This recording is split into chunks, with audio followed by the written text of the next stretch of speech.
Hey there, it's Fun Rich Mom time. Woohoo! I'm Mitch Blackford, and I'm so happy to be here with you today, my mamas. Today, I am going to talk to us about how we can level up our communication game. I don't know about you, but have you ever had someone come up to you and they're like, "You're such a good talker," and you're like, "Oh my gosh, thanks." Wait a second, that wasn't a compliment, was it? What you're saying is I talk too much. Okay, I got it.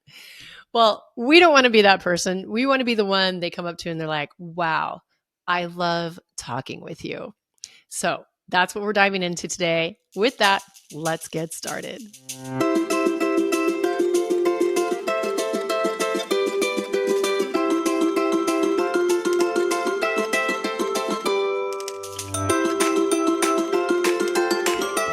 So I sent out an email last week.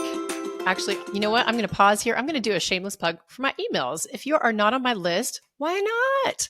I send out 2 emails a week. I send out to let you know about the podcast when it comes out. And I also send out another one where I'm just sharing some of the stuff that I have learned along life's journey to make things easier, to make life more joyful, and sometimes just to make sure that you're having a good day. So if you want to get on those emails, you can go to Fun Rich Mom, just like the show, funrichmom.com, and you can sign up there. I'll send you a few emails that'll let you know a little bit about my journey to how we got here. And more importantly, I would love to hear back from you because we're going to get into why right now. And like I said, it starts with this email that I send out where I actually went back and grabbed some posts I had done on Facebook a few years back. And they basically were quick little add values. I wanted to create simple 3-step tips for you to implement that can change things and make your life better. And the reason I'm making an episode on this beyond the email is because this week, I don't know what it is, but I have been running into this issue with multiple people having communication issues. I'm like, okay, got it, God. I will go ahead and I will do the episode. So this one started at the end of the day. Andrew and I were hanging out on the couch. I think we had just finished watching a show and we're wrapping up. We're about to go to bed when all of a sudden he turns to me and he says, "There's something you said that I've been stewing on all day." That's never the start to a fabulous conversation. Right? Like you're like, oh no. In fact, I went there. Like the first thing I'm thinking is like, oh my gosh, what did I say? I'm rewinding through the day. I'm like, okay, was that bad? No. Was that bad? No. Did I say something? No. Did I what could it be? What could it be? And so of course my deer in headlights look, I'm like, can you elaborate? And so he went ahead and he told me whatever it was. And I have to admit, I don't really remember exactly what it was at this point in time because I remember what happened later. But I can tell you the feelings that I went through during this conversation because they were strong. And when you're in a peak state and you have strong emotions, you tend to remember those moments. So after he told me the what, my immediate gut reaction was to say, well, I said that because it's your fault, duh. Or something along those lines. Whatever it was, I wanted to take whatever he was feeling about what I had said and turn it around and put the blame back on him. Well, the only reason I would say that is XYZ, or it's your fault because I didn't mean it. And obviously you took it too personal, or all of the other excuses that we might throw out in that same type of situation. I know you can think of a time that you've been there. You're like, oh yeah, I know it. Because that's our gut reaction because we never want to feel like we're wrong, we're bad. And unfortunately, that's the first reaction, right? When someone says, you said, and I got to hand it to Andrew because he didn't say it in a you said, but the stewing on all day, it kind of got to me. But here's the deal. I had to take step number one, right? We're doing 3 steps. Step number one was I had to validate that what he said and how he was feeling about it, all true, all good, all valid, no matter what I thought or what I felt. Because in reality, we're 2 different people. And no matter how many values we share, no matter how many goal setting sessions we do and planning and conversations that we're on the same page, He was raised in a different family than I was raised. They had different ways of doing life. He had different experiences than I've had. We've processed those different experiences that we've gone through, and that colors the way that we hear and we see things. He has a testosterone brain. I have an estrogen brain. That alone right there, between that masculine and feminine energy, is going to change the way that we perceive things. Basically, long story short is I did not marry myself, and I didn't marry myself for a reason, because I was single for a long time and it sucked. So I wanted to be with someone who was not me. And that's what I got. And when you're with another person, whether they're your spouse, whether they're your parents, whether they're your children, brothers, sisters, mothers, fathers, coworkers, friends, they are different people that will respond differently. Okay, this point was made. So, number one, I had to validate that what he said and what he was feeling were true, whether or not it was my intention to make him feel that way or not. Because I am on the same team as him. I need to be his cheerleader, not his enemy. That includes when we are in conversation and working on things, right? So the next part, sometimes you got to take a little dagger to the heart for a second for this one. I know I did, was to acknowledge and apologize. I validated that what he said was true, that how he felt was great. I got it. It is true. And now I have to acknowledge, you know what? I did say that. I acknowledge that it hurts you. And even if I didn't mean it, which I'm trying not to say because it kind of takes away the apology, but I acknowledge that I said that, parentheses in your mind, and even if I didn't mean it, I am sorry. I apologize. That's not what I wanted to do. Woo, right there. Imagine that. Just that little twist of acknowledging and apologizing versus how the conversation could have gone if it went the way my initial gut reaction wanted it to go. You said something that I've been stewing all day. It hurt me in this way. Well, you know what? Listen, you're a little too sensitive. Why don't you get over it? I'm going to bed. Yeah, you can imagine how that night's going to go. Not so well. And neither of us are sleeping on the couch because our bed's comfortable and we're both stubborn. Other reasons too. But now, instead of that twist, like, oh, now we're going to be mad at each other the whole next day and maybe week because I'm right, you're wrong, and no, I'm right, you're wrong is going on.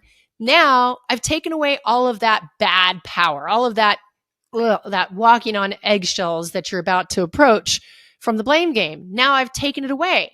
I've acknowledged, I've validated that you feel that way. I acknowledge that I am the one that said that thing that made you feel that way, and I'm sorry. And then that's where you like bite your tongue, shut your mouth. Don't say anything else. Because trust me, from experience, if you keep talking, somehow the blame just goes back. the words keep coming and somehow it just gets twisted back right to their fault. And then all of that validating and acknowledging and apologizing means nothing because you just took it all away. So apologize. That's it. And then the next part can happen. And that is step number 3, which is dialogue. Now, I originally was going to say communication, but I realized that's not the correct word because communication can be a one-way street. For example, right now, I'm communicating to you. You're driving, doing laundry. I'm in your earphone. I'm on your phone. I'm on your laptop. I don't know where I am, but I can't hear you. So this communication is just going one way. And whether or not you're talking back at me, I don't know. So I'm going to keep talking. That can mean communication. Versus if you're in this sort of situation, what we want is dialogue, right? Not a monologue, not just one person talking. We want dialogue where two people are actually talking to each other, having a conversation where one person speaks and get this, while this person is speaking, person A, person B, you're listening. You're actually listening. You're not planning your next response while you're glibly going, well, what I really, you're listening. And then when they are done talking, then guess what? Then you get to talk, blah, blah, blah, blah, blah, while person over here is now listening. And it completely levels up that communication game because now we have two people that are feeling heard, two people that are being validated, two people that feel like, okay, we got something here. We can work on this. We can move forward. Ah, what a breath of fresh air, right? And so that's what ended up happening with us is in the end, I asked him, hey, what can I do in the future to not have you feel this way? Or what can I avoid? Or I got curious, basically. And that allowed him to open up and feel safe. Crazy thing to be safe around the person that you love. It's so funny because we may be great at communicating out in the public world, right? Oh, at my job, everybody loves me. I listen, I'm great. And then we come home and we just get, we're lazy. We drop all of our skills because it's the people we love the most. So we kind of take advantage of them the most. And we don't use those skills on the ones that we cherish. And then we expect them to just love us and accept us and take it all. And those should be the people that we are using our greatest skills with because they are the ones that we cherish and that we're going to be with for the long run. So instead of getting lazy, this is the time to up level and bring it. And that creates change in so many different ways. So like I said, we were able to communicate. We had dialogue going back and forth. It was awesome because he let me know what was going on with him. He gave me insights that I had no idea. And if he had never said anything, I would have kept doing things that would have kept bothering him, which would have made things, right? No fun to be around.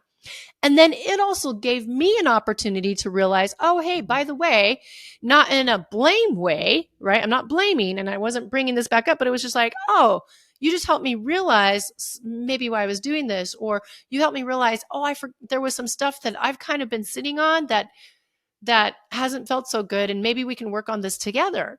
And he was like, oh, that's awesome. And he's open to it now. He's open. He wants to hear it because he sees that I want to hear it. It completely changes, again, how we're relating to each other. Now we're eager. Again, we're on each other's teams now. We're no longer, UFC cage fighters ready to take each other down.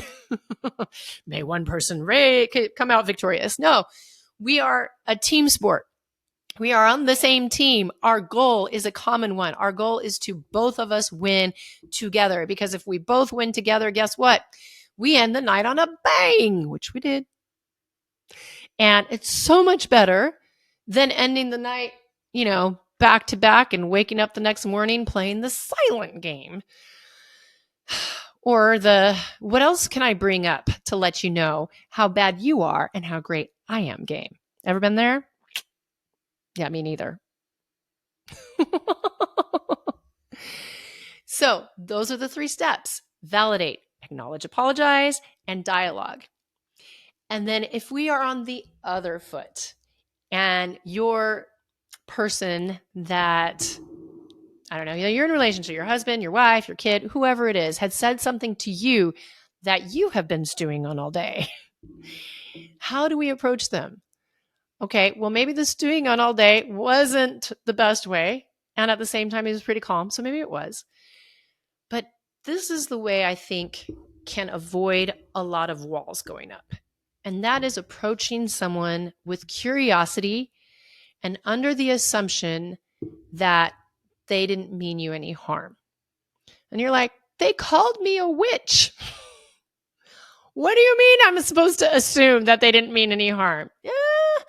Have you ever been in a bad mood and someone was just there at the wrong time and said the wrong thing, and suddenly you were the one yelling things that you didn't mean? So let's not assume that they were trying to be mean and hurt us. And even if they were trying to hurt us in that moment, let's be curious and find out why. Because maybe it had nothing to do with us. And when you approach someone, instead of saying, you know what, you said something earlier and it hurt me, and I can't believe that you would say that. Again, now we're putting them on the defense. Those walls, whoop, they go right up. There's no knocking them down. And now there is nothing to really be accomplished between the two of you, because it's my word, your word, my word, your word. And all we are is showing each other how I'm good and you're bad. And we all walk away feeling bad. Versus if you approach that person with curiosity, hey, you know what? You said XYZ earlier today, and I was a little unclear about what was going on. Can you help me out with this? Because I was feeling hurt by it, and I don't think that was your intention. Or I was feeling hurt by it, and I want to find out, did I do something that I can help with so that we don't run into this again. And now that 10-foot wall is just like, it comes down. And suddenly the person is like, oh, maybe I can talk to you. Maybe I can tell you a little bit more about what I was hiding because I felt like I couldn't talk to you, like you wouldn't listen, like our communication skills were not there. So I just lashed out instead. And again, now we're back on the same team. We're playing the same game, looking out for each other. And it's so much fun. So be a little curious, George. Approach with curiosity. So that is it for me today. Like I said, I just wanted to do this quick bit because I've just been approached by this from a couple of different areas. And so I got the message. Somehow this needs to get out there. And so if you weren't the ones receiving the email, at least you get it this way. So with that, I would love to be in dialogue with you.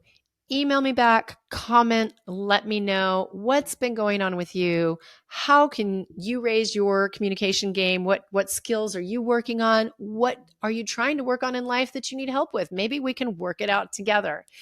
So like I said, let me know. And I appreciate that you spent your time and invested it with me today. It does mean the world to me. And I take it very serious that you are here and joyfully. And so I'm going to ask you if you would share this with a friend that you think would get value out of it. I would really appreciate it as well. Subscribe. It'll let you know when these new episodes are out. It's also going to help get the word out about this so other people can be getting this information. And of course, like I said, be in dialogue with me. Leave a comment. I'd love to hear from you. Otherwise, I'm wrapping it up today. I just want to remind you to make it fun. Man, go out, be playful, be joyful, be in fun communication with people. See how that just changes your life like that when you approach things with joy. It's like a freedom that comes with it. Go out there, live a rich life, have that meaning, get into those deep, nitty-gritty conversations, soak in all of those moments. And I will be back next week. So until then, I will talk to you soon. Bye-bye.